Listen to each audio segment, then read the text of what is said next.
Dios, pues damos muchas gracias, Padre, por este día, Señor. Gracias porque pues tú nos permitiste vivir un día más, Señor. Y te queremos pedir perdón por pues, nuestras ofensas, Señor. Límpianos, Padre, para que nuestras oraciones lleguen bien a ti, Señor.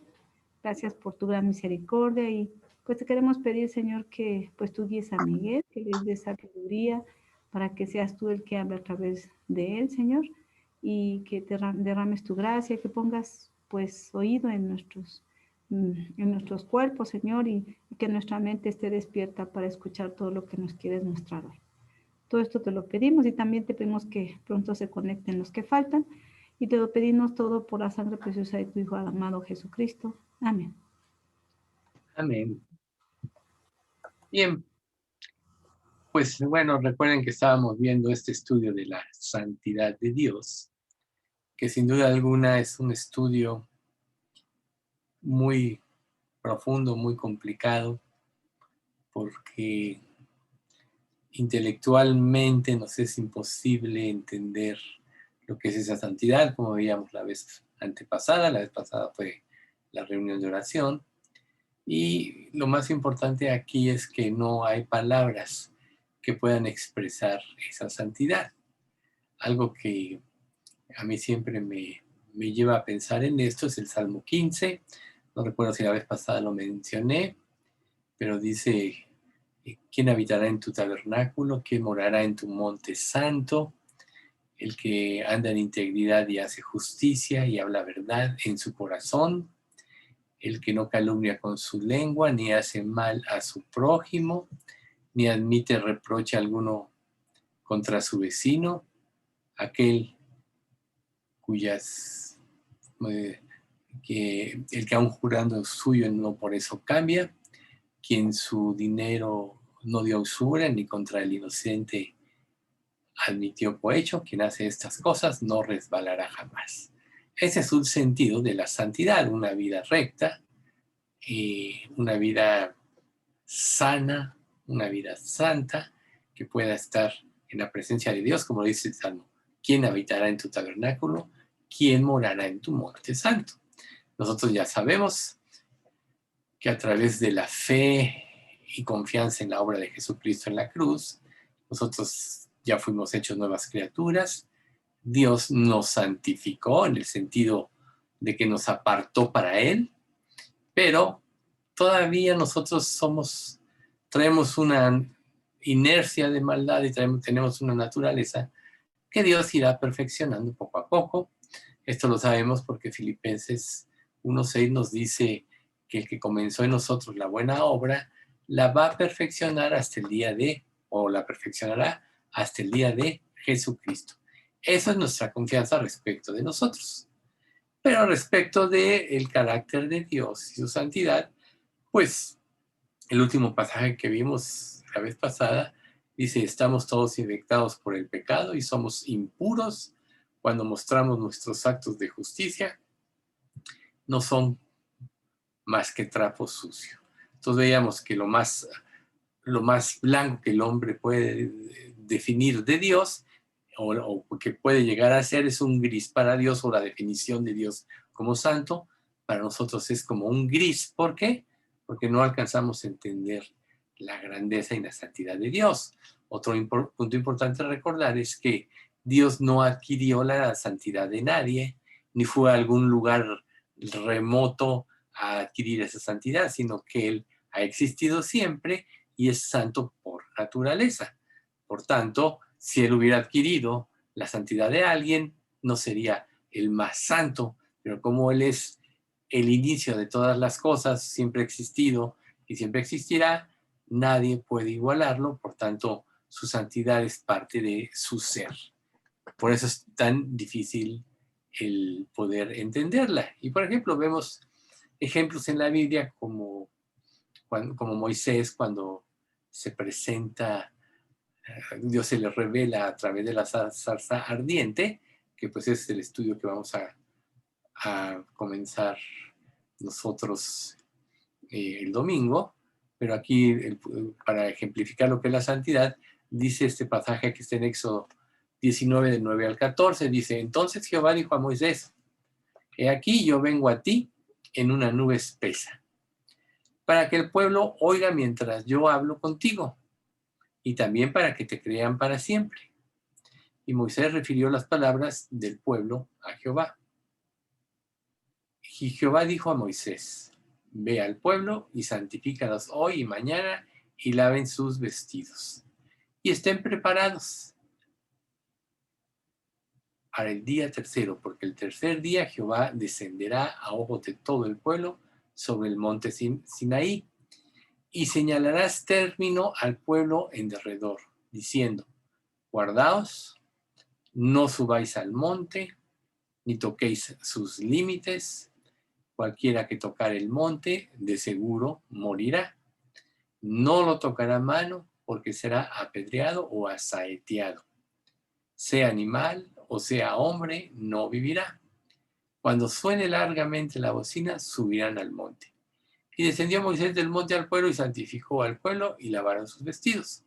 Entonces aquí en este pasaje nosotros podemos ver que nadie podría presentarse siquiera ante la presencia de Dios precisamente porque quedaría fulminado. Aquí Dios está dando un ejemplo a Moisés de que el que se acerque tiene que morir, porque nadie puede ver a Dios y vivir por la santidad que él tiene. De hecho, recuerden ustedes también el pasaje de Elías, cuando Elías salió huyendo ante la amenaza de Jezabel, cómo él, decepcionado, recibió una comida del ángel y luego recibió otra comida, y esa comida lo fortaleció para caminar 40 días y 40 noches y llegar hasta el monte de Dios donde estaba su presencia.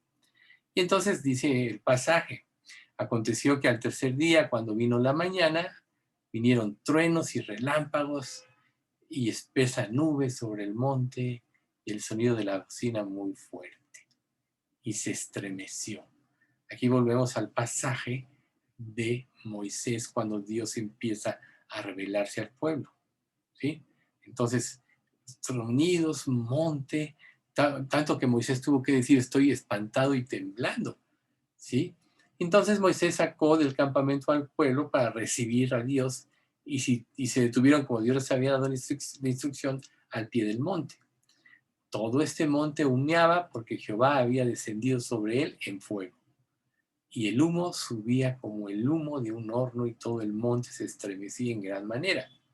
El sonido de la bocina iba aumentando en extremo. Ahí es donde Dios está prácticamente hablando, y Dios respondía con una voz tronante.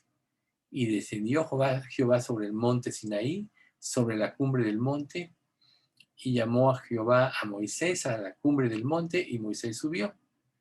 Y Jehová dijo a Moisés: desciende, ordena al pueblo que no traspase los límites. Les vuelve a enfatizar, porque caerá multitud de ellos, ¿no? Entonces imagínense ustedes la escena. O sea, vemos aquí dos escenas. Por un lado, la escena de Elías, que ahorita la vamos a ver a más detalle, y por otro lado, la escena de Moisés ante el monte, después de que Dios le dice: trae al pueblo a este lugar.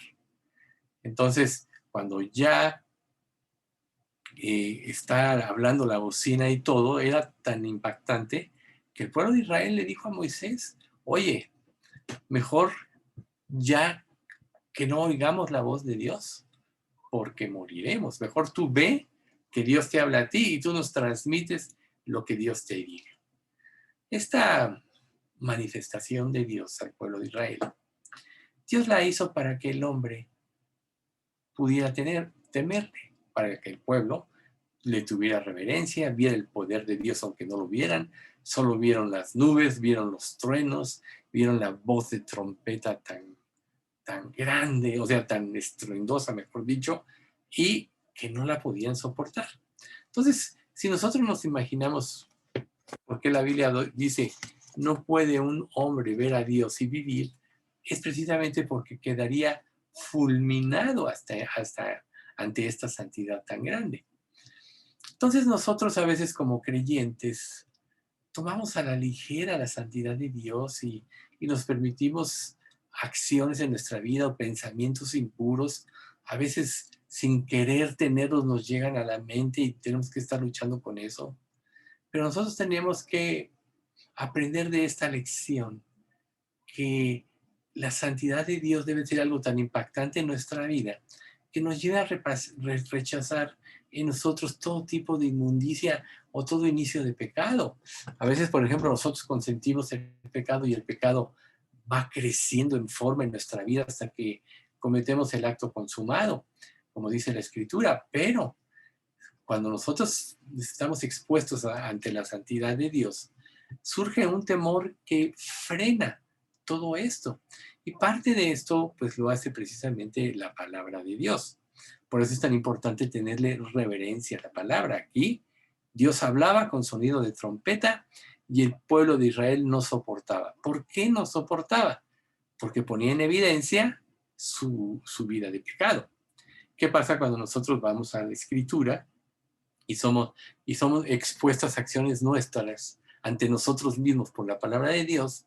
Muchas veces queremos salir huyendo. Una vez a mí me pasó que invitamos a unas personas a comer y estábamos hablándoles de Cristo. Y pues bueno, uno como creyente, bueno, lee la Biblia y ya se acostumbra a hablar de Cristo, etcétera. Pero lo que me impresionó fue que una de las personas dije, es que tengo ganas de salir corriendo de aquí. Así lo mencionó. Entonces, si ante la palabra una persona incrédula puede reaccionar de esta manera, ¿cuánto más nosotros que ya tenemos una relación con Dios, que ya conocemos la absoluta pureza que hay en Dios y que no hay nada que la pueda igualar según vimos en el estudio pasado?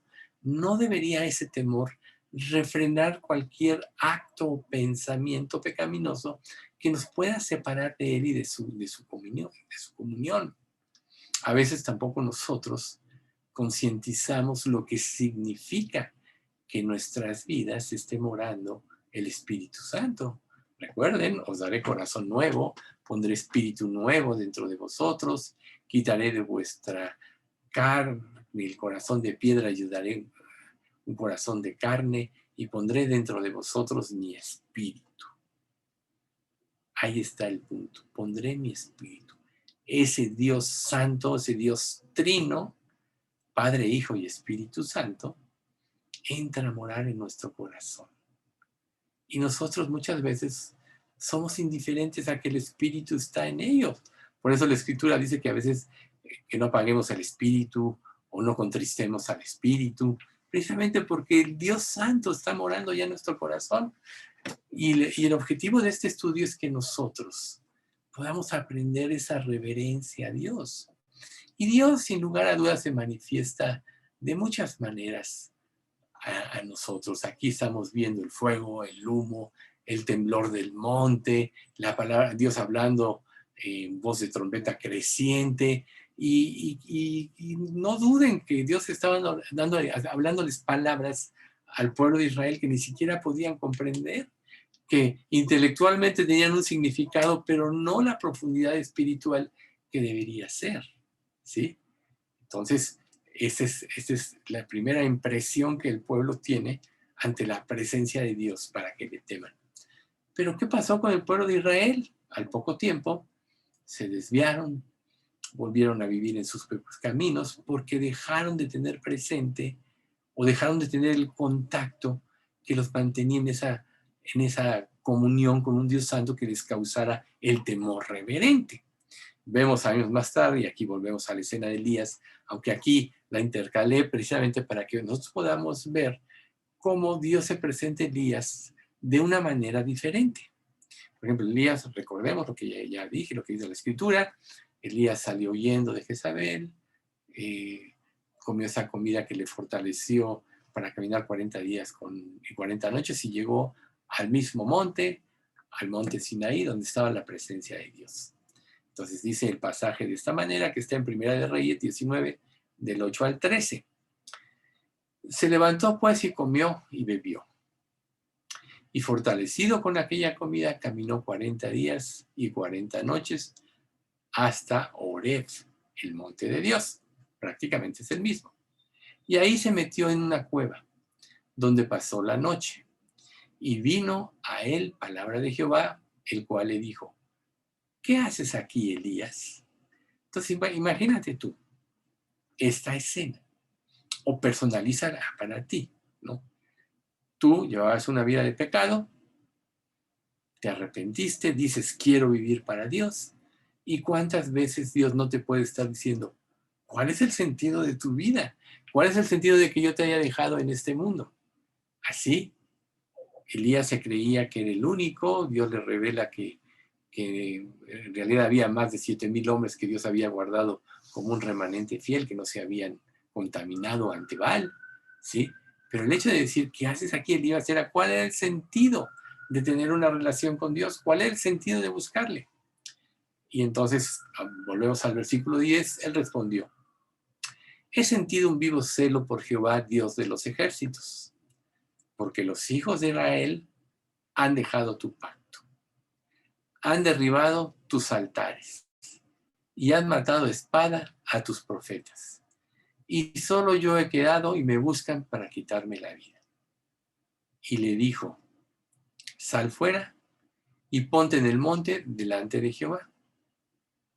Entonces aquí viene precisamente un hombre que quería servir a Dios, que se creyó solo como un hombre fiel. Dios le dice, no, no eres el único fiel, pero para que tú sepas el propósito de tu vida, te voy a mostrar algo que no vas a olvidar nunca. Por eso le dijo, sal fuera y ponte en el monte delante de Jehová.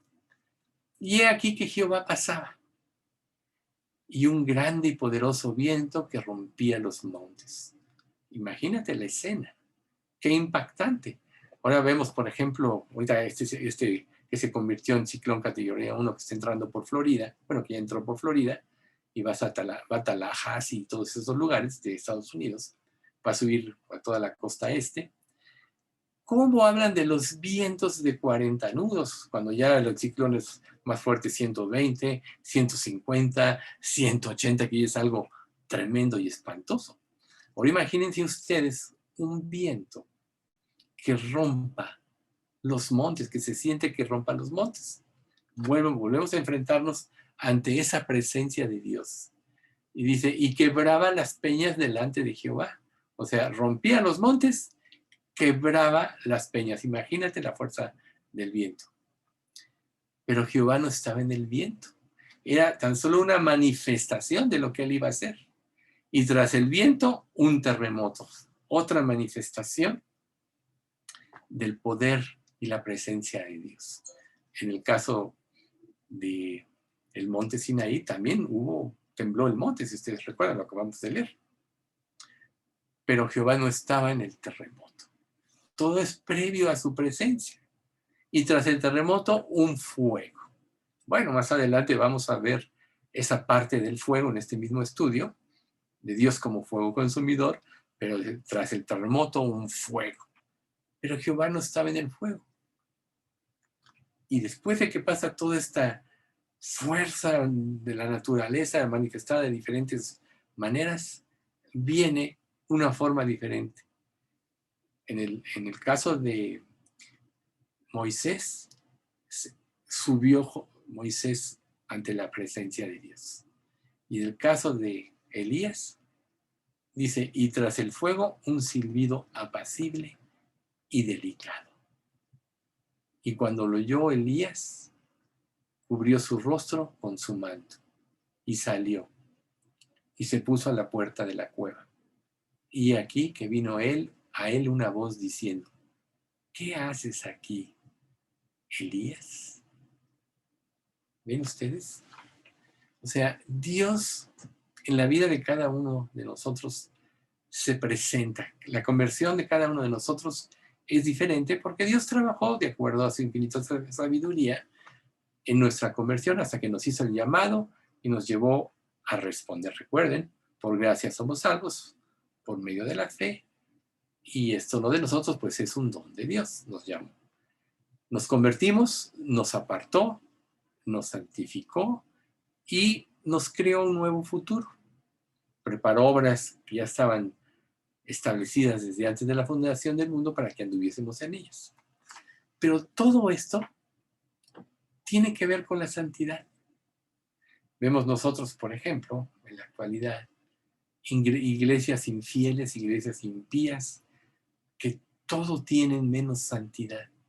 Y da tristeza que profesen el nombre de Dios cuando en sus vidas no hay más que pecado, egoísmo, corrupción y muchas otras cosas. Obviamente, personas así seguramente no son salvas, pero lo importante para nosotros que escuchamos hoy este estudio es que nosotros tenemos que saber que para poder cumplir la obra de Dios tiene que haber santidad.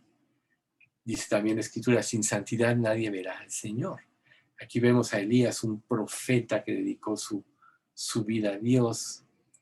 Cómo cuando se le manifiesta a Dios ya después de una majestuosa introducción de su presencia, con ese silbido apacible, y Dios vino a él con ese silbido que es precisamente cuando nosotros podemos reposar en Samuel, cuando decidimos de corazón seguirle, que trae paz a nuestra alma, una paz que está llena de gratitud por lo que Él hizo, que nos hace concientizar que nosotros no hay nada, que todo se lo debemos a Él y que nos impulsa a vivir, como dice 2 de Corintios, a vivir para Él.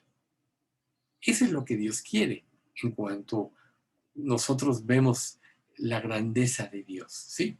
Entonces, vamos a examinar un poco las palabras que se usan para santidad en la Biblia. Hay dos palabras que se usan básicamente. Una de ellas está referida a Dios, obviamente, y otra a personas que son, o a cosas que son santificadas. Dice, por ejemplo, que esto habla exclusivamente para Dios. El temor de Jehová es el principio de la sabiduría y el conocimiento del Santísimo es la inteligencia, ¿sí? El temor, principio de la sabiduría, y el conocimiento, la inteligencia. Pero aquí la palabra santísimo es aplicada solamente a Dios. Luego, este es el Proverbios 9:10. El Proverbios 33 dice, yo ni aprendí sabiduría, ni conozco la ciencia del santo. O sea, se utiliza la misma palabra para hablar de Dios, ¿sí? En el vocablo griego. No tiene caso que se lo diga, pues porque no sabemos el griego. Dice, entonces, en estos pasajes, la Biblia pues, habla de conocimiento del santo, ¿sí? Los judíos encontraron exactamente la misma palabra más de 40 veces y siempre tradujeron el santo. O sea, una persona inigualable que no tiene comparación con nadie. Obviamente está hablando de Dios. Y hay otra palabra, como les decía hace un momento, que para describir santo, que no se aplica a Dios, sino a personas que Él usa o cosas que Él santifica, ¿sí? Suele utilizarse para cosas creadas. O sea, entonces, para nosotros es utilizada esta segunda palabra porque fuimos santificados. O sea, Dios nos santificó con su gracia. Pero la palabra que se atribuye a Dios como santo solo le pertenece a Él.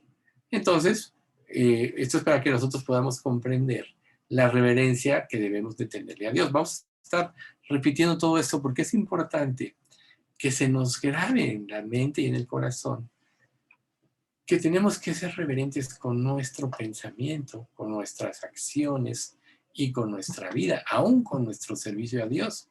Aún cuando nosotros asistimos, por ejemplo, a un estudio como el de los domingos, donde vamos a escuchar la palabra de Dios, tenemos que entrar con la debida reverencia a aquel que se va a revelar ante nosotros, así como lo hizo en el pueblo de Israel en el monte Sinaí, o en el monte Oreb, para que la palabra de Dios pueda tener ese impacto que transforme nuestra vida. Porque si nos presentamos con ligereza, ya como apartados para Dios, ya habiendo sido santificados, y no apreciamos lo que significa la palabra de Dios, recuerden que la palabra es Jesús, ¿sí? Y dice, has engrandecido tu nombre, recuerden, tu nombre, Jehová de los ejércitos, santo. Y tu palabra por sobre todas las cosas. Has engrandecido tu nombre y tu palabra por sobre todas las cosas. O sea, la palabra de Dios requiere de la misma reverencia que Dios tiene. Déjenme quitar esto porque si no de repente. Ya. Entonces, la palabra de Dios, cuando nosotros vamos a estudiarla, tenemos que darle el sentido mismo que Dios. Recuerden, en el principio era el verbo o la palabra. Y la palabra estaba con Dios y la palabra era Dios. Cuando Jesús le dice a Felipe, ¿cuánto tiempo he estado con vosotros y no me has conocido? El que me ha visto a mí, ha visto al Padre. ¿Y qué dijo Jesús respecto de él? Yo no hago nada por mí mismo, sino todo lo que me revela el Padre, yo lo manifiesto. Por tanto, la palabra de Dios tiene algo muy particular, a diferencia de todo lo demás, es palabra viviente y es santa también. Por eso es que al final del Evangelio de Juan dice que si alguno añadiere o quitare a las palabras escritas, Dios quitará su nombre del libro de la vida. Es tan grave eso. Entonces, ¿cuántas veces nosotros empezamos a leer por costumbre, por compromiso o por remordimiento que no hemos leído? A lo mejor pasaron 2 o 3 días. ¡Ay, no he leído la Biblia! Voy a poder leer.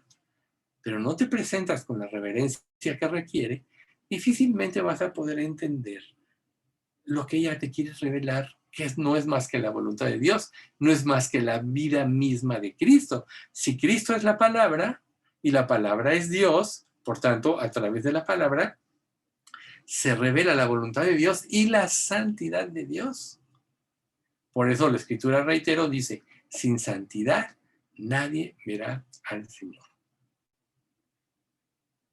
Entonces, como ven, por eso es tan importante profundizar en todos estos términos, para que nosotros ahora tengamos conciencia de aquí en adelante que tenemos que presentarnos con un corazón preparado y reverente ante Dios cuando vamos a tener nuestros tiempos devocionales. Si no, para ratificar este conocimiento o para anclarlo más firmemente, vemos cómo cuando Dios le dice a Moisés, yo me voy a revelar, todo el mundo se tiene que santificar. Nadie va a poder subir aquí porque será apedrado o asaeteado. Y todo el mundo se tiene que purificar.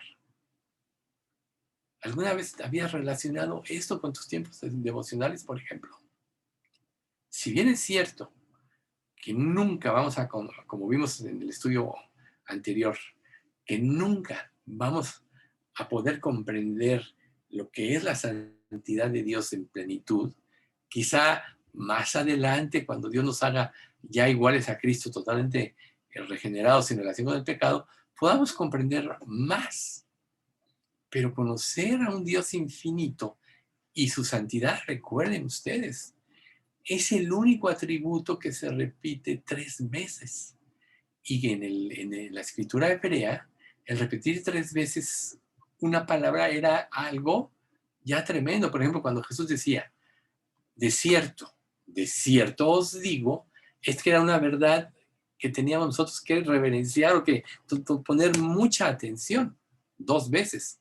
Pero cuando la palabra dice santo, santo, santo, es que requiere de una reverencia absoluta. Y ese ser santo, santo, santo, te dice, sed santo porque yo soy santo. Entonces, imagínense ustedes que la palabra griega que se usa para esta definición se podría traducir también como cosa terrible o cosa que causa terror. ¿Puedes imaginarte eso? Nadie puede ver a Dios y vivir, aunque la Escritura dice, por ejemplo, Moisés hablaba a Dios cara a cara. Dios no lo estaba viendo personalmente, revelaba aspectos de su presencia, los que eran necesarios para que él tomar acciones de fe. Si no, primera de Juan, en el capítulo 3 diría, nadie ha visto jamás a Dios. O en el capítulo 1 de Juan, que dice, nadie ha visto jamás a Dios, el unigénito Hijo que está en el seno del Padre, Él le ha dado a conocer. La Escritura no se puede contradecir. Entonces, cuando dice, hablaba con Dios cara a cara, no es que Dios estuviera ahí presente y lo viera, no hubiera podido vivir, sino que se estaba manifestando su presencia. Entonces recuerden, Dios, si ustedes ven las narraciones en la Escritura, de cuando, por ejemplo, Ezequiel ve a los ángeles, o cuando Juan empieza a narrar lo del Apocalipsis y que ve el cielo y el trono como un mar de vidrio, etcétera, tiene que usar comparativos, porque no se pueden usar palabras que expresen lo que él estaba viendo. Entonces, lo que yo vi era como un mar de cristal. Y, por ejemplo, cuando definen la imagen de Jesús, ¿no? Sus ojos, cuando ve la imagen de Jesús, Juan, como llama de fuego, ¿no? Entonces, en su boca como una espada que sale. ¿Se dan cuenta? Siempre el cómo es un comparativo, porque no se puede definir con palabras humanas ni con una mente humana esto. Ahora, ¿qué es lo importante para nosotros? Que nosotros veamos lo que es Dios para que en nuestra vida tengamos como prioridad la santificación, ¿sí? Recuerden, cosa que causa terror, ¿sí? Recuerden, en Pedro, horrenda cosa es caer en manos de Dios, del Dios vivo. ¿No te suena ese pasaje como cosa que causa terror? Horrenda cosa es caer en manos del Dios vivo. ¿Por qué? Porque es inexplicable la santidad, pero solo Dios tiene ese grado de santidad. Y nosotros tenemos que tener ese temor reverente. Ahora, volviendo al caso de Elías, para nosotros Dios, ya como hijos suyos, Él siempre se presenta como un silbido apacible. Nos habla a través de nuestra conciencia, recuerden, aún en nuestras noches nos enseña nuestra conciencia. A veces oyes una vocecita interna, no hagas esto, testifícale a este, dale a este, ¿no? Háblale a este. O sea, siempre Dios, a través de nuestra conciencia, nos dice qué hacer.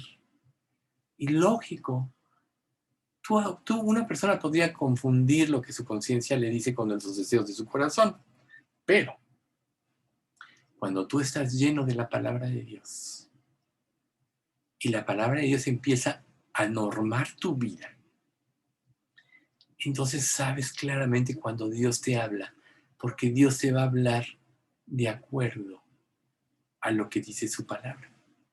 No puede haber una revelación que contradiga lo que dice su palabra. Por eso es que tenemos que reverenciarla tanto. Entonces, si tú empiezas a vivir conforme a su palabra, ¿cuál es el resultado de ello? Que empiezas a vivir en una santidad creciente. Mientras más conformes tu vida a la palabra, más tendrás una santidad creciente y más serás como Cristo. Si tú como creyente dices, oye, no, yo no me voy a privar de mis gustos, etcétera, ¿no? Y tus gustos están relacionados con cosas pecaminosas, por ejemplo. Entonces, allí donde, a la luz de este estudio, donde debes de preocuparte, de preguntarte, ¿cómo puedo yo mezclar el pecado con lo santo? ¿Cómo puedo decir, voy a echar una cana al aire, por decirlo de alguna manera? ¿Cómo puedo decir eso cuando hay un Dios santo morando de ti? Por supuesto que es algo que tenemos que aprender. Es algo que el Espíritu Santo nos tiene que ir enseñando. Para eso Dios entró a morar en nuestro corazón.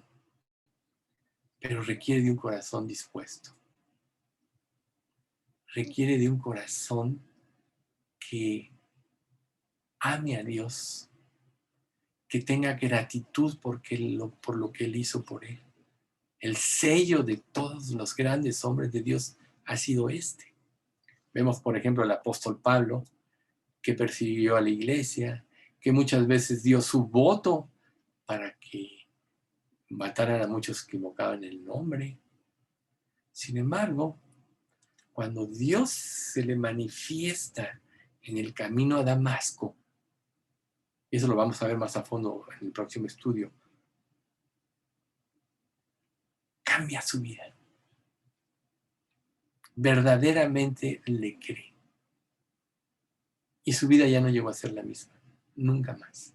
Al contrario, como gratitud por lo que Dios había hecho por él y cómo lo había sacado del error cuando él creía que estaba en lo correcto, como muchos creen que están en lo correcto en la imaginación de su corazón malvado, pero cuando Dios se le revela a Jesús, su vida no fue la misma y decidió vivir para él todo el resto de su vida. Y nosotros sabemos que nadie trabajó como Pablo. Así Dios usa a cada creyente, pero el grado en que Dios nos quiera usar va a ir en la medida de nuestra gratitud creciente por ver el pecado que hay en nosotros. O sea, si David dice en el Salmo de 51, he aquí en maldad he sido formado, está reconociendo que la maldad está en él. Ahora, él dice más adelante, cree en mí un Dios, un corazón limpio y renueva un espíritu recto. Ese es el volver a nacer. ¿Ven ustedes? Porque David sabía que sin Dios no podía hacer nada. Entonces, ¿cómo puedes tú saber que como creyente vas creciendo en el camino de la santidad? Porque se va destruyendo tu suficiencia. Se va destruyendo todas las áreas de tu vida en las cuales tú crees tener razón por sobre lo que Dios dice. Porque entendemos que si nosotros no nos entregamos en la medida que debemos, es porque creemos que nuestro pensamiento es más alto que el de Dios. Porque creemos que nuestros caminos son más altos que los de Dios. Porque creemos que nuestra inteligencia es mayor que la de Dios. Si no, obedeceríamos sin pensar. Pero siempre la característica de un siervo de Dios es que cada día se vuelve más dependiente de Él, porque sabe que en Él no hay nada. Y muchas veces Dios, para poder usarnos, nos mete en situaciones de debilidad para que su poder se manifieste, como le sucedió a Pablo. Cuando Dios le dice, oye, quítame este mal, y Él le dice, bástate mi gracia, porque mi poder se perfecciona en la debilidad. Entonces, no es que Dios te ponga débil, sino que tú te das cuenta que tú no puedes ante la presencia y la magnificencia de Dios. Por tanto, mientras más fuerte te creas, más débil tienes que ser. ¿Por qué? Porque tu suficiencia no le sirve de nada a Dios. Entonces, la evidencia, reitero, de que tú vas creciendo en santidad es que vas creciendo en la dependencia de Él y de su poder. Es que temes en forma creciente salirte de su voluntad porque sabes las consecuencias de lo que es salirse de el camino de protección que Él tiene trazado para ti, ¿sí? Entonces, como criaturas, Dios nos permite muchas veces cosas porque Él quiere nuestro corazón. Y a veces nosotros podemos pensar, no, si no estoy pecando y no pasa nada, es que Dios lo permite. No, es que su paciencia te lleva al arrepentimiento. Recuerden, el Señor no retarda su promesa, según algunos la tienen por tardanza, sino que es paciente para con vosotros, no queriendo que ninguno perezca, sino que todos procedan al arrepentimiento. Entonces, a veces podemos estar confundidos. Podemos estar confundidos en nuestros términos, tener tiempos de humanista, ¿no? Podemos ser cristianos diluidos, actuar por emociones, ser sentimentales, ¿sí? Pero Dios siempre, si eres verdaderamente salvo y tienes al Espíritu, siempre te hará ver. Y te hará ver a través de ese silbido apacible, como se reveló Elías. Pero no quiere decir que no se puede revelar de otra manera, como se le reveló al pueblo de Israel en el monte Sinaí. ¿Ven ustedes? Entonces, en esta época en la que la humanidad vive en un antagonismo que es rivalidad y oposición a Dios, el sentido correcto santidad de Dios no es comprendido y tristemente la iglesia lo ha abandonado en términos generales. Solo una iglesia fiel puede ser santa. Y recuerden que Dios no busca números, Dios busca calidad. Él puede hacer con unos pocos creyentes fieles muchos más que con miles que no son fieles y que solo viven para sí y que no tienen noción de quién es Dios por la ligereza de sus líderes. Generalmente las iglesias densamente pobladas es porque manifiestan un evangelio que no causa tanta convicción a las personas para arrepentimiento. Cuando es mejor que una persona llegue y no vuelva, pero que le quede claro cuál es la situación y su posición ante Dios, a que consienta su pensamiento para que esté ahí. ¿Sí? Recuerden, las iglesias están llenas de ovejas y de cabras. Las ovejas son los creyentes, las cabras son los incrédulos. O de trigo y cizaña. Ahí están los ejemplos en la misma palabra de Dios. Entonces, en estos últimos días, muchas iglesias se desarrollan en ministerios especializados, ¿sí? Ministerio de ministerio de otro, de niños, ministerio de oración, ¿sí? Como si alguien necesitara especializarse de algo. Muchos pueden tener hasta psicólogos cristianos. Si no, bueno, ya un psicólogo cristiano puede ayudar. Cuando la palabra de Dios tiene todo el poder, porque la palabra de Dios te lleva a hacer lo correcto, claro. Un verdadero siervo de Dios siempre va a orientar, sea cual sea su actividad, siempre va a orientar a otros a Cristo.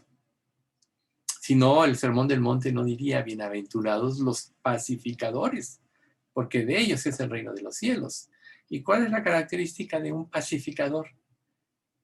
Que tiene la gracia de reconciliar a los hombres con Dios, que tiene la gracia de sacar a un creyente extraviado y volverlo a los caminos de Dios. Es ponerlo en paz con Dios. Eso es un pacificador. Entonces, una iglesia que muestra un evangelio, que consiente el pecado, que lo tolera para llenarse de siervos, quizá de ofrendas y de muchas otras cosas, ya se desvió. Cuando un verdadero creyente sabe que Dios es suficiente y la palabra es suficiente para todo. ¿Sí? Y yo no digo que una persona pueda decir, no, pues como Dios es suficiente, ya no voy a ir a ver al doctor. No, Dios puede hablar a través de un doctor. O sea, todos nos hemos enfermado y recurrimos a la medicina y Dios ha hecho que la ciencia se aumente y en estos últimos tiempos, así como la innovación de estas vacunas contra el COVID, pues ha sido algo maravilloso, la verdad. Ha sido un brinco en el avance de la ciencia que Dios ha permitido. Pero también Dios permitió la pandemia para que, sobre todo nosotros los creyentes, nos diéramos cuenta que el mundo no nos puede dar nada. Si vivías por cualquier cosa, al tener que estar, ya hablo del tiempo más severo, encerradito en tu casa, sin poder salir, y ahora sales siempre con tu cubrebocas si es que eres prudente. ¿Por qué? Porque está viendo ya hay nuevas cepas del virus y te puedes contagiar. Hay muchas personas que ya están vacunadas y se han vuelto a contagiar. Porque pensaron, no, pues ya me vacuné y no. Uno tiene que seguir teniendo los cuidados. Pero, ¿cuánto tiempo? ¿Cuánto tiempo vamos a tener que usar el cubrebocas? La verdad, quizá pasen años. Pero Dios lo permitió para que nosotros veamos que no hay nada en el mundo. Y para que esos tiempos que Él nos dio de reclusión en nuestros hogares, era para que le buscáramos. Era para que analizáramos nuestra vida. Para que viéramos si hay pecaminosidad en nosotros. ¿Para qué? Para que vayamos a la santidad. Para que nosotros comprendamos la grandeza de la santidad de Dios. ¿Sí? Y que es una cualidad terrible e inaccesible. Pero cuando tú entiendes eso es un buen comienzo porque ahí surge, reitero, el temor reverente. Entonces la iglesia en estos últimos tiempos ha perdido completa o parcialmente la idea de la santidad de Dios. Vamos a ver Apocalipsis 7 del 11 al 15. Y todos los ángeles estaban en pie alrededor del trono, y de los ancianos, y de los 4 seres vivientes. Y se postraron sobre sus rostros delante del trono, y adoraron a Dios, diciendo, amén. La bendición y la gloria y la sabiduría y la acción de gracias y la honra y el poder y la fortaleza sean a nuestro Dios por los siglos de los siglos. Amén. Entonces uno de los ancianos habló diciéndome, estos que están vestidos de ropas blancas, ¿quiénes son y de dónde vienen? Yo le dije, Señor, tú lo sabes. Y él me dijo, estos son los que han salido de la gran tribulación y han lavado sus ropas y las han emblanquecido en la sangre del Cordero. Por eso están delante del trono de Dios y le sirven día y noche en su templo. Y el que está sentado sobre el trono extenderá su tabernáculo sobre ellos. ¿No creen ustedes que lo que estamos viviendo actualmente es para limpiarnos, blanquearnos y purificarnos? Dice que en los últimos tiempos muchos serán purificados, limpiados y emblanquecidos. Estos son los que están en la presencia de Dios, los que vencieron. ¿Por qué? Porque creyeron en Dios. Porque creyeron en su santidad y en lo grande de su salvación y no les importó perder su vida. Nosotros somos una generación previa a esto de creyentes en el cielo. Porque aquí está hablando de los santos de la tribulación, entendiendo que a la tribulación van a entrar muchos que no quisieron creer en esta época. Nosotros somos los santos del capítulo 5, los que estamos ya delante del Cordero. Estos son los santos de la tribulación. Pero si ellos, a través de lo que vivieron, no les importó perder su vida, ¿por qué tú todavía quieres conservar rasgos de tu vida egoísta y no sirves a Dios como debes de hacerlo? Pregúntate. Falta de gratitud, falta de conocimiento de Dios, falta de convicción por no entender la profundidad del sacrificio de Cristo en la cruz. Quizás has tenido el nombre de Dios en poco, quizás has tenido el sacrificio de Cristo en poco y por eso no te lo entregas. Porque si en 2 Corintios 5:14 dice, el amor de Cristo nos constriñe, o sea, nos impulsa, que si uno murió por todos, luego todos murieron. Para que los que viven ya no vivan para sí, sino para aquel que murió y resucitó con ellos. Quiere decir que tú ya no eres dueño de tu vida. ¿No te lo dice en 2 Corintios 6? El cual esté en vosotros, el cual tenéis de Dios, dice, vosotros, el cual esté en vosotros, el cual tenéis de Dios y que no sois vuestros. Glorificad pues a Dios en vuestro cuerpo y en vuestro espíritu, los cuales son de Dios. Si ya te convertiste, ¿le entregaste tu vida voluntariamente a Dios? Antes le pertenecías, porque dice Dios en la Escritura, todas las almas son mías. Pero cuando tú te rindes, voluntariamente le entregas el control de tu vida a Dios. ¿O ignoráis que vuestro cuerpo es templo del Espíritu? Ya me acordé de la primera parte. ¿O ignoráis que vuestro cuerpo es templo del Espíritu Santo, el cual está en vosotros, el cual tenéis de Dios y que no sois vuestros? Aquí está hablando del templo del Espíritu. O sea, el Espíritu está en ti. Entonces, ¿qué dice la última parte? Glorificad a Dios en vuestros cuerpos y en vuestros corazones, los cuales son de Dios. ¿Te lo crees? Si lo crees, ¿por qué no vives en la consagración que debes hacerlo? Otro de los problemas de esta época es que muchos se creen santos sin que haya habido en ellos una verdadera redención.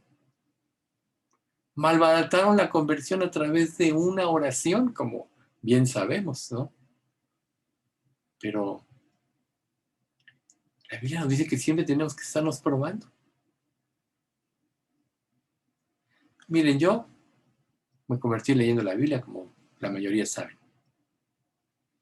Y cuando estuvimos orando porque aprendiéramos la Biblia, que ya tuvimos contacto con la iglesia y Julio nos empezó a discipular. Me acuerdo que él empezaba a decir verdades sobre el mismo discipulado y en mi conciencia decía, yo hago esto, él dice esto, yo hago esto, yo hago esto. O sea, Dios con la palabra misma me había ido santificando. Pero qué triste es que en un estudio como este, tú te des cuenta que no tienes ni idea de lo que es llevar una vida cristiana. O que has llevado una vida superficial. O que quizá en tu pensamiento tú te digas ante ti mismo, sí, sí soy salvo, sí, sí tengo a Dios. Pero tu vida no da ninguna evidencia de que Dios está en ti. Porque así como Cristo vino y cambió las épocas, y hoy vivimos en el año 2021 de la era de Cristo, así es la conversión. Cambia tu vida, es por eso es el nuevo nacer. Las cosas viejas pasaron. He aquí todas son hechas nuevas. ¿Sí? Otros piensan que son creyentes porque llevaron a cabo un ritual. O piensan que han sido redimidos por una hueca oración. No, el mismo punto. Pero este tipo de personas no han experimentado lo que es la sensación de vileza cuando Dios te habla y tú ves la santidad de Dios. Recuerden lo que dijo Job. Se los voy a leer. ¿Quién es el que oscurece el consejo sin entendimiento? Le dice Dios a Job.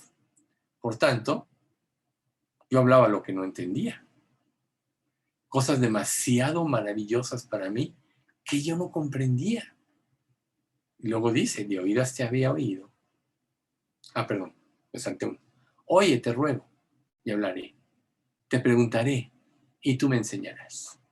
De oídas te había oído, mas ahora mis ojos te ven. Por tanto, me aborrezco y me arrepiento en polvo y ceniza. ¿Tú te has aborrecido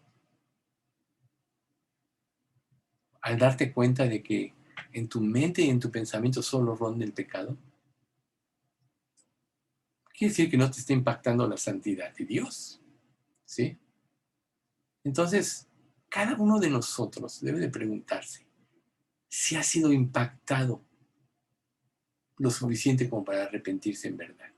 Sabemos que el arrepentimiento lo produce el Espíritu Santo. Recuerden, Él es el que causa la convicción.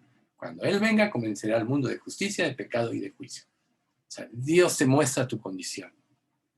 Te muestra su amor, pero también te muestra su santidad y te muestra lo que tú eres en comparación a lo que Él es.